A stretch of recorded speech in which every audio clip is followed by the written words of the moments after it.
Okey, ni adalah TV ya. Jenama DTEC. Okey, ni Android TV ya. Android TV 32 inci.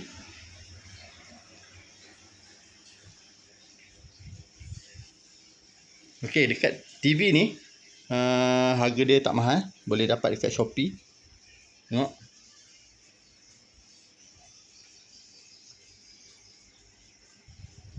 Bawah 500, 32 inci. Dah ada My TV ya sekali kat dalam ni. Tuan-tuan boleh connect terus. Boleh install lah My TV. Tak perlu nak pakai decoder lain, dia dah ada kat dalam ni ya. Okey. Boleh dapatkan TV ni dekat Shopee. Link seperti di bawah ni ya. Okey. Apa yang menarik ni? Okey, tengok ni.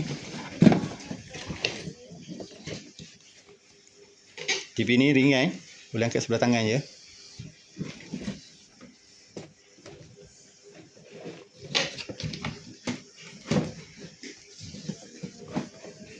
Alright. Okey, ni TV dia. Ringan je, boleh angkat sebelah tangan je. DTEC TV.